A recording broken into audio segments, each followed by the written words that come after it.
नमस्कार। आज मंत्रिपरिषद ने 36 एजेंडों पर निर्णय लिया है। 36 एजेंडा।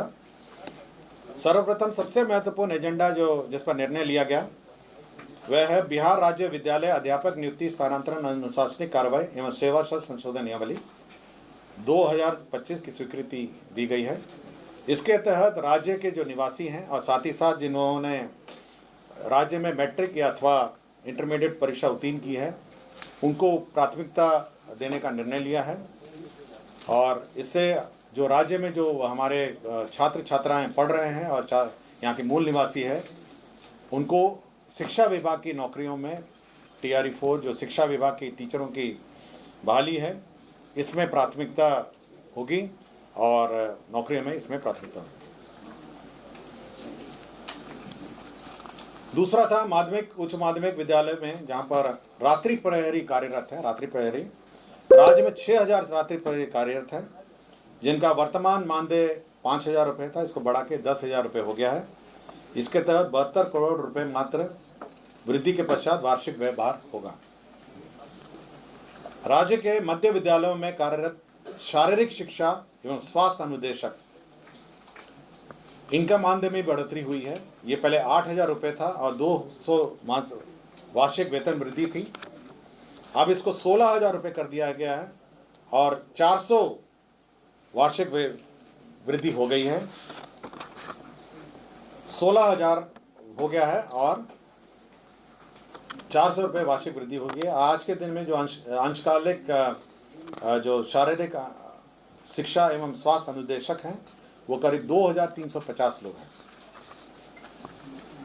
मध्याह्न भोजन में बड़ी संख्या में हमारे सेविक जो रसोइया हैं वो कार्यरत हैं। करीब 2,18,622 लोग कार्यरत हैं। इनके मानदेय में वृद्धि हुई है। पूर्व में 1,650 रुपये प्रतिमाह मिलता था, अब ये 3,300 रुपये ये मानदेय होगा। इसके तहत 252 करोड़ 50,84,000 रुपये संभावित व्यय होंगे। 7 महीना अवशेष 7 महीने। तो इनका वार्षिक जो वृद्धि है 1,650 को बढ़ के 3,300 वार्षिक वृद्धि हुई है। स्वास्थ्य विभाग में आशा कार्यकर्ताओं का भी मानदेय वृद्धि हुआ है। इसमें पहले पूर्व में पारितोषिक रूप में 1,000 रुपये प्रतिमाह दिया जाता था जिसको बढ़ा के 2,000 हो गया है और इसके अतिरिक्त वृद्धि पर कुल 3,000 प्रतिमाह पारितोषिक रूप में दिए जाने की अब स्वीकृति है। तो पहले 1,000 रुपये देता था मात्र, अब उसको में 2,000 रुपये की अतिरिक्त वृद्धि हुई है। कुल 3,000 रुपये अब इनको दे होगा। स्वास्थ्य विभाग में रेफरल अस्पताल और प्राथमिक स्वास्थ्य केंद्र में कार्यरत ममता कार्यकर्ताओं के मानदेय में भी वृद्धि हुई है। इनको प्रोत्साहन राशि पूर्व में 300 रुपये दी जाती थी, इसको बढ़ाकर 600 रुपये कर दिया गया। लोहिया स्वच्छता मिशन स्वच्छ भारत मिशन ग्रामीण ठोस एवं तरल अपशिष्ट प्रबंधन, यह हमारे ग्रामीण क्षेत्रों में जो सफाई कर्मी हैं उनके मानदेय में भी वृद्धि हुई है। अब उनका मानदेय वृद्धि होकर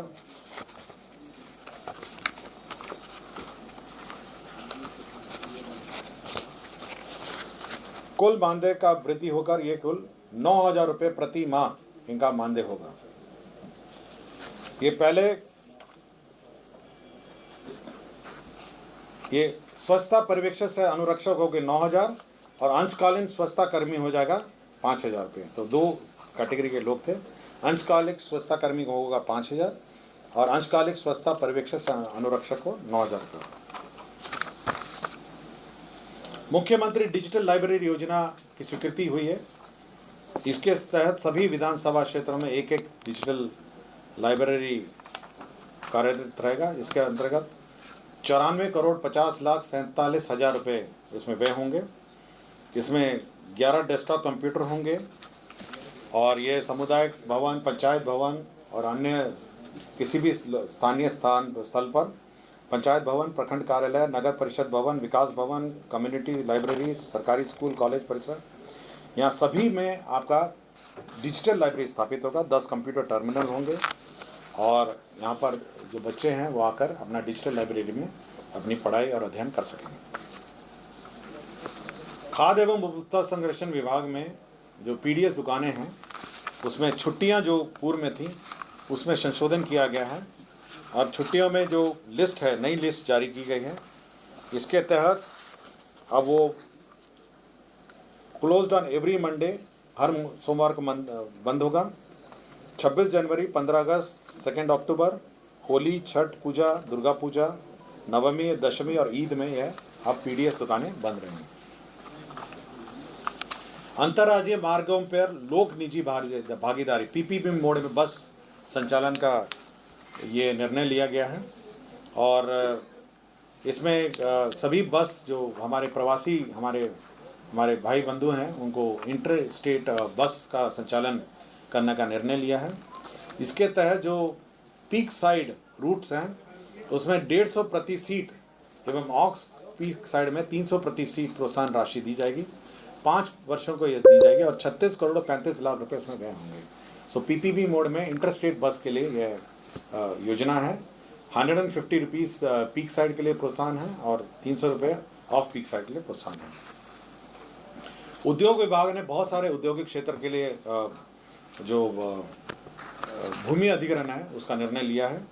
इसके अंदर औरंगाबाद जिला अंतर्गत कुटुम्बा अंचल में 441 एकड़ का इसमें भूमि अधिग्रहण होगा यह औद्योगिक क्षेत्र के लिए।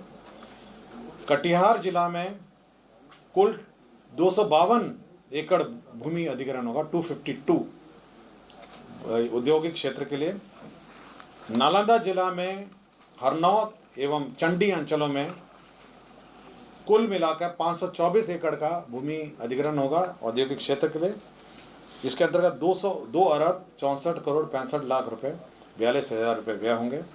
सुपौल जिला अंतर्गत सरायगढ़ भपटियाही के सरायगढ़ मौजा में 250 एकड़ एवं अंचल पिपरा के विशनपुर मौजा में 248 एकड़ इसमें औद्योगिक क्षेत्र के लिए ये अधिग्रहण होगा। मुजफ्फरपुर जिला अंतर्गत अंचल पारू मौजा पारू में भी भूमि अधिग्रहण 700 एकड़ भूमि का भूमि अधिग्रहण होगा।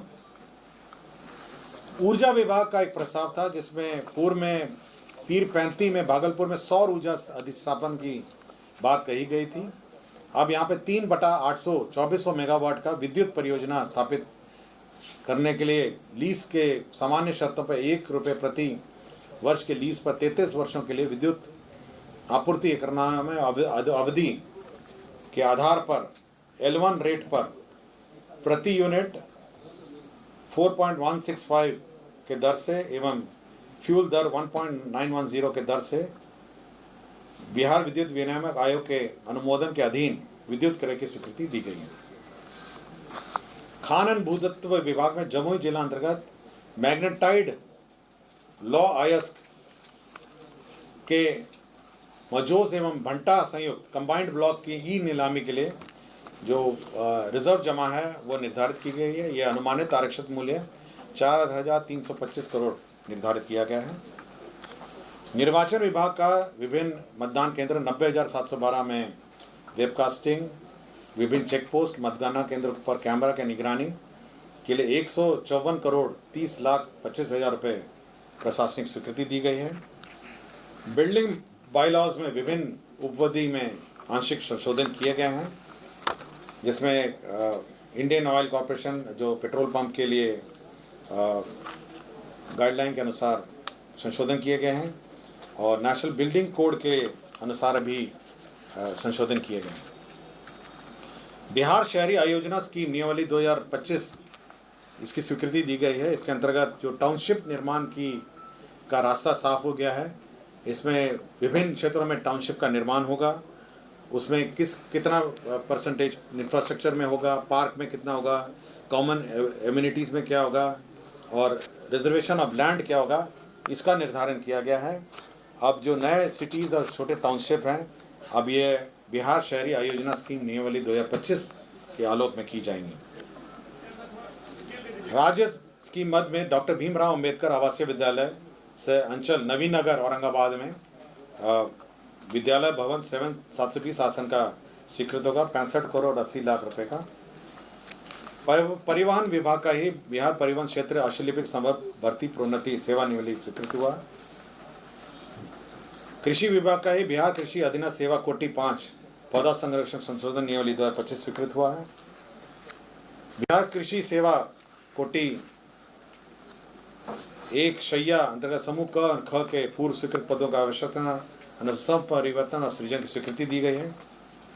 मद्य निषेध विभाग में भी योजनाओं की स्वीकृति दी गई। जो मद्य निषेध उत्पाद अधिनियम के अंतर्गत मामलों में त्वरित निष्पादन के लिए सहरसा न्याय मंडल और नालंदा न्याय मंडल में एक अतिरिक्त जिला एवं अपर सत्र न्यायाधीश की स्वीकृति दी गई है। शिक्षा विभाग में विभिन्न जो डीबीटी योजनाएं हैं उसमें जो रेफरेंस डेट है, आपका स्कॉलरशिप है, यूनिफॉर्म है, आपके साइकिल योजना है, पोशाक योजना है, सभी में जो रेफरेंस डेट है वो सितंबर से घटा के अब 1 अप्रैल से 31 जुलाई तक का रेफरेंस डेट है।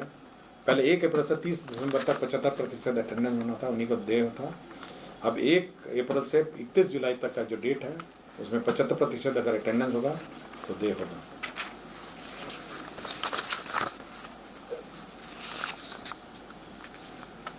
सूचना प्रौद्योगिकी का एक प्रस्ताव था जिसमें सीडैक में वॉइस मैसेजेस भेजने के लिए 50,09,070 रुपये का सीडैक से करारनामा किया था, उसका पोस्ट फैक्टर अप्रूवल है। गोपालगंज जिला अंतर्गत जमीन का स्थानांतरण है। बियाड़ा को 32 एकड़ 66 एकड़ 32.66 एकड़ भूमि औद्योगिक क्षेत्र के निर्माण के लिए बियाड़ा को स्थानांतरण किया गया। भागलपुर जिला अंतर्गत अंचल गोराडी में इंडस्ट्रियल कॉरिडोर निर्माण हेतु औद्योगिक विभाग को 46.66 एकड़ स्थानांतरित किया गया। डीबीटी की मैंने आपको जानकारी दी गई। सभी डीबीटी के मामले में जो रेफरेंस डेट है उसको चेंज किया गया है। अब वो 1 अप्रैल से 30 सितंबर के स्थान पर 1 अप्रैल से 31 जुलाई का स्थान तक जो 75% अटेंडेंस थे उनको देय होगा। मुंगेर यूनिवर्सिटी में 167 पदों का सृजन किया गया है।